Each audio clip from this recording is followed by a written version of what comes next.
A ditadura mais cruel do mundo usa gloss e passa na TV. Você já se olhou no espelho e pensou: ai, se eu tivesse só mais um pouquinho de bochecha aqui, menos um tantinho de barriga ali? Parabéns, você também é cidadão da República da Insatisfação Estética. Capital, Instagram. Língua oficial, comparação. Moeda corrente, autoestima. Mas calma, não é só você. Estamos falando de um problema coletivo, global, um câncer social silencioso. Mas com glitter. E essa doença psíquica tem feito centenas de milhões de pessoas profundamente infelizes, especialmente mulheres e adolescentes. Vivemos na era das redes sociais, das hashtags de empoderamento, dos filtros de realidade aumentada. Mas o teatro da nossa mente ainda tem o mesmo diretor cruel. O padrão inatingível de beleza. Um padrão que é uma ditadura. Nos falam que nós somos livres, mas nos convencem a aceitar esse padrão criado por outras pessoas. E sabe a fórmula do sucesso deles? Te convencer que tem que ser assim. Porque quando o seu maior opressor vive dentro da sua cabeça, você está em regime fechado. E pior, sem nem saber que está preso. Essa ditadura destrói o prazer de viver. Suga nossa autoestima, transforma o espelho num campo de batalha. Gera uma guerra civil dentro da alma. Quantas pessoas fazem dietas absurdas, tomam remédios que causam sérios efeitos colaterais ou se submetem a cirurgias plásticas para remover um pouquinho de gordura que tem para ficar com o corpo padrão? E aí eu pergunto, como é que pode tanta gente estar cercada de comida e mesmo assim morrer de fome? A resposta é cruel, porque estamos famintos, não de comida, mas de aceitação. Quantas garotas não se acham bonitas? Estamos vivendo uma paranoia coletiva, uma epidemia de auto-ódio, uma guerra contra o próprio corpo. E sabe quem está ganhando com isso? A indústria da insegurança. Aquela que te vende creme, cirurgia, dieta, espelho novo e sofrimento de brinde. Quanto mais inseguro e ansioso você fica, mais você consome. Quanto mais você consome, mais lucrativo você se torna. Esse sistema não quer você resolvido, quer você infeliz, porque infeliz compra mais. Outro dia, zapeando pelo Netflix, procurando alguma coisa leve para assistir, me deparei com esse dorama que chamou minha atenção. Que tal uma plástica?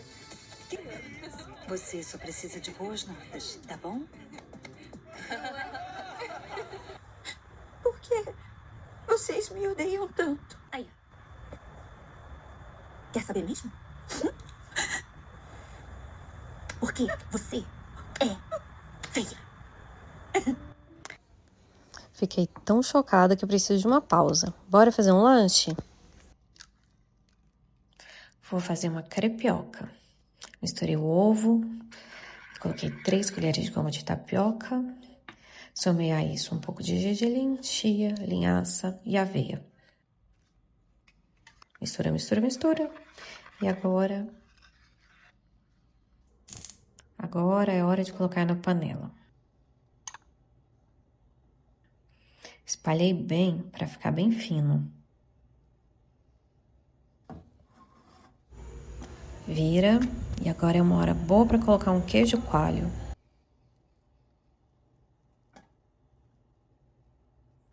Tem um tempinho para ele derreter um pouco e pronto. Bem alimentados, agora vamos voltar para o nosso assunto. Vou te contar a história do dorama.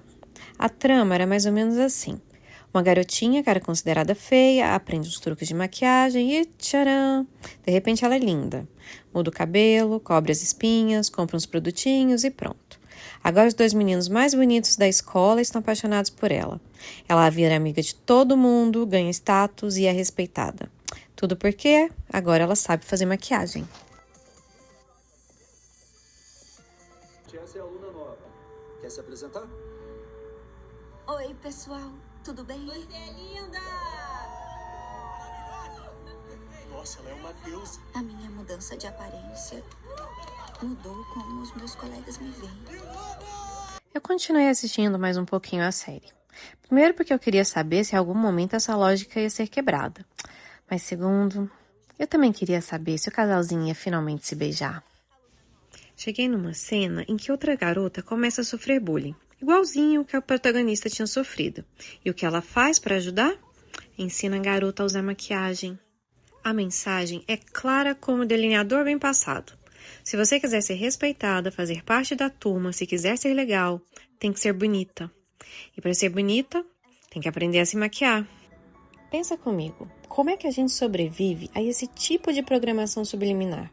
Sendo bombardeado com essas ideias logo na adolescência, quando a nossa identidade está se formando, quando a gente ainda nem sabe direito quem é, mas já aprende que precisa se transformar para ser aceita.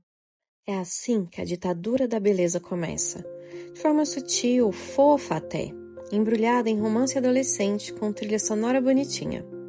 Mas o efeito é devastador. Ela se infiltra no inconsciente coletivo e, de repente, a autoestima de uma geração inteira depende de um corretivo e um tutorial no YouTube. E o cenário fica ainda mais grave quando a gente adiciona um ingrediente moderno a essa panela de pressão: as redes sociais. Hoje, algoritmos analisam nossos comportamentos com mais precisão que terapeutas. Se uma adolescente posta uma foto e recebe menos curtida, se ela apaga a imagem, se comenta com a amiga que se acha feia, o sistema registra. E como um vendedor oportunista que fareja insegurança, ele faz o quê? Indica propaganda de maquiagem, de cosmético, de plástico e de filtro. Assista essa entrevista com a excelente executiva da Meta. To capturing that younger audience. So that younger audience, 13 to 17-year-olds, is incredibly valuable to Meta. That's an audience that advertisers really want to be able to reach. And Meta, with Instagram and WhatsApp and Facebook, is a really great place for advertisers to reach teenagers. Veja como eles farejam as nossas inseguranças. To give you an example, if a 13-year-old girl deletes a selfie, she looks at the selfie and she's like, I don't actually want this on my Insta. I don't feel great about it. That's information that the company was able to take, and they were able to provide that as research to a beauty advertiser.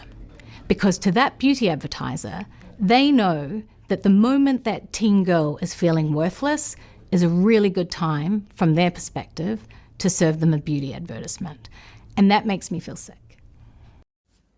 E o interessante é que os padrões de beleza mudam o tempo inteiro. Vejo que a arqueologia e as fontes pictóricas nos mostram sobre isso. Essas referências são irreais. Elas são construções sociais, nunca foram naturais. E a cada época, um novo molde. E a cada molde, milhões de pessoas tentando se encaixar. Mas tem saída. E começa aqui, ó. Porque o corpo humano não foi feito para se encaixar em moldes. Foi feito para viver, para se expressar, para carregar histórias. E é por isso que lutar contra a ditadura da beleza é um ato político. É sobre recuperar o direito de existir sem precisar se modificar para ser nada. Se quiser usar maquiagem, fazer procedimentos, seja o que for, se for para te fazer feliz, faça. Faça por você, não pelos outros.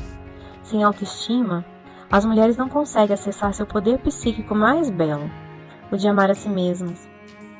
E acredite, esse amor é revolucionário, porque um ser humano que se ama não se vende barato e não se deixa oprimir. Eu te pergunto, vamos seguir escravos de um sistema que fabrica gente doente? Ou vamos fazer uma revolução silenciosa, mas poderosa? Uma revolução feita de sorrisos no espelho, de corpos diversos dançando livres, de almas que não cabem em anúncio publicitário. E eu vou te lembrar de uma pessoa que também desafiou os sistemas e que defendeu a dignidade humana como ninguém, Jesus Cristo. Sim, ele também não se encaixava nos padrões da época, mas ele mudou o mundo, começando pelas margens. Então, que tal a gente começar nossa própria revolução agora? Obrigada por ter assistido até aqui. Se gostou, deixe seu like e considere se inscrever no canal.